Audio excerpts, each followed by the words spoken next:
Hey, what's up, guys? I am in Scotland, and I wanted to give a perspective on something that I thought was sad and interesting. I don't know if you guys know Sherri Shepherd.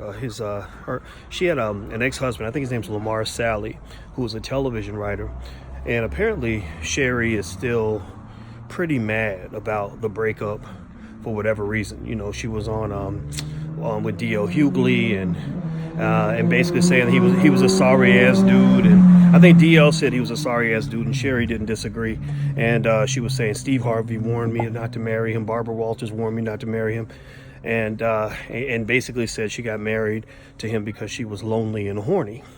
Well, first of all, I don't know what that's all about. I mean, if you're horny, there are easier ways to resolve that than committing the rest of your life to another person or bringing a child into the world. So that sounds, like she probably needs some coping skills on that. But I will say that I read what Lamar wrote back to Sherri, and I'm speaking on this for a specific reason. I'll explain in a second. So Lamar writes back, writes publicly. He didn't attack her. He didn't disparage her. He said, look, I understand that because of the trauma you went through in your childhood, you feel the need to lash out. He said, I've sat quietly for 5 years while you've gone on countless shows attacking my character, while you had, and then he also mentioned that she abandoned their son. I don't know if you remember, they had a surrogate child, and once Sherri decided she was done with the man, she was done with the baby. And he wrote a really interesting letter. I encourage you guys to go look at that. And this story is interesting to me for a couple of reasons. One, it kind of shows the other side of abusive behavior. A lot of times we only think men are the ones who emotionally abuse other people, or that men are the only ones who become deadbeat parents. But one thing I know for a fact is that when you listen to what Sherri says and you listen to what Lamar says, Lamar ain't really bashing Sherri like that, but Sherri's got his name all up in her mouth. She's constantly attacking, throwing cheap shots, saying things that are published widely all throughout the internet. And Lamar is actually the one who's saying, look, we got a son. You may not acknowledge him. You may have abandoned him. And I think Lamar's raising the baby. And if you want to make single mothers into heroes for raising children that are abandoned by their fathers, then single fathers are heroes for raising the children that are abandoned by their mothers. Same idea, same thing. We just switch the gender up. And I think for some people, when you switch the gender up, it switches the agenda up, and they don't know what to do with that. But the point of the matter is that, situations like this are sad. It sounds to me like you had something where at least one of those people was not mature enough to think about the long-term implications of their decision. I still remember when that went down. I remember Sherri, and Lamar were having this surrogate baby, which right there, that's risky enough because the biological mother doesn't want the child. The biological mother's getting pregnant for money. And that means that you are the mother, you are the father. And that means you are the mother and you are the father, whether your little relationship works out or not. Whether it works out or not, you are the mother, you are the father. And so when I saw that Sherri didn't want to be the mother anymore because she was mad at this dude or mad about the relationship, I thought, my God, what kind of parent does that? Just says, I don't want anything to do with my own child. I think that it's sad.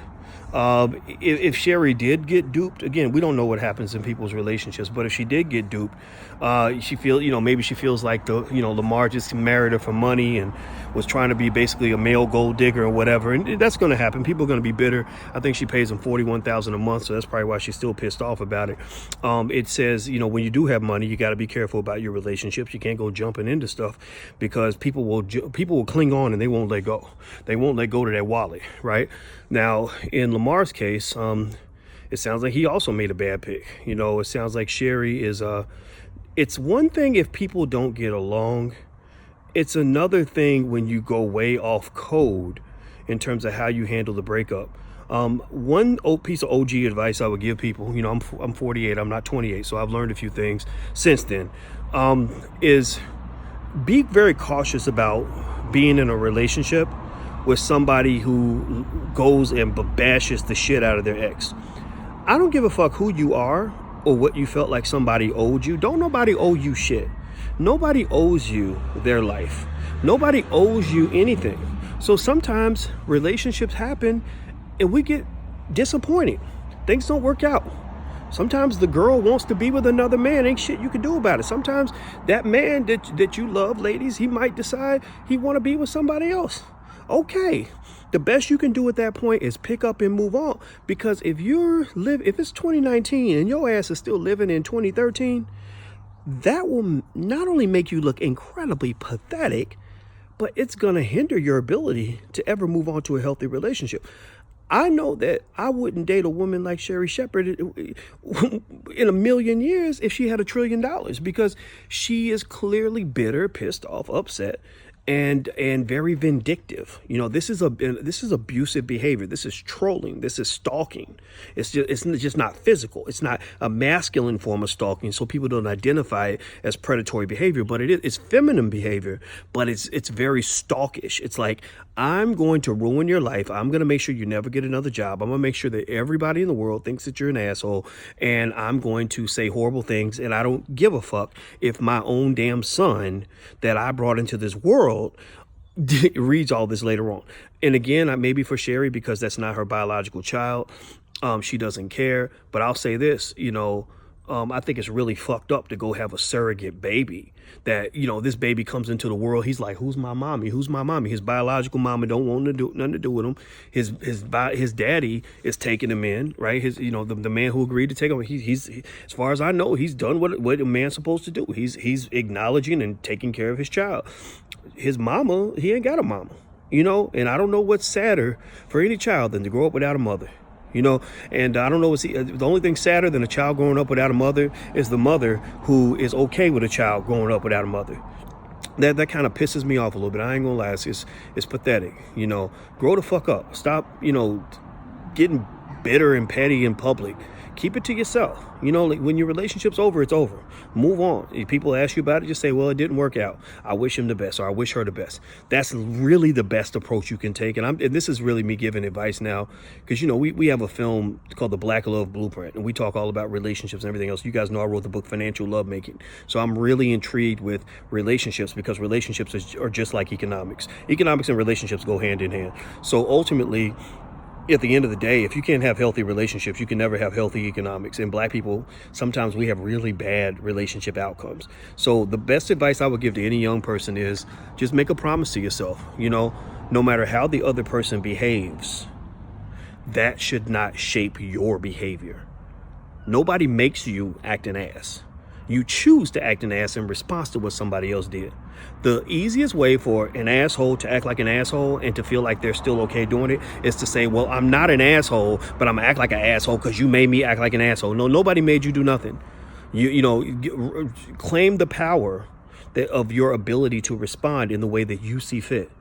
That's it. I think that's the best way to carry yourself with dignity. That's the best way to move forward. And that's the best way to get decent people to be interested in you. Because I'm telling the brothers and the sisters, everybody out here, if you meet somebody and they spend all their time obsessing and on dissing a person that they dated 4 or 5 years ago, you better run the other way, because that person will do the exact same damn thing to you. Abusers don't really care who they're abusing at the time. They just pick a new target, because whatever it is that's inside of them that's fucked up and causing them to abuse other people has never left. And then eventually you'll become the target and you'll be the victim of abuse. Take it from somebody who's gone through it. I've seen it up close, closer than you think, but you'll never know, because I ain't out here trying to bash nobody. So anyway, I'm out of here, guys. Take care. Have a good day. Hit the thumbs up button. And our movie actually on relationships is called The Black Love Blueprint. TheBlackLoveBlueprint.com is where you can watch the trailer. And also I speak in London tomorrow night, July 8th. So you can go to drboycelondon.com if you want to learn more. I'm over here in Scotland. We're waiting for our Uber, so I'm just sitting around here. So I'll see you guys soon. Take care. Peace.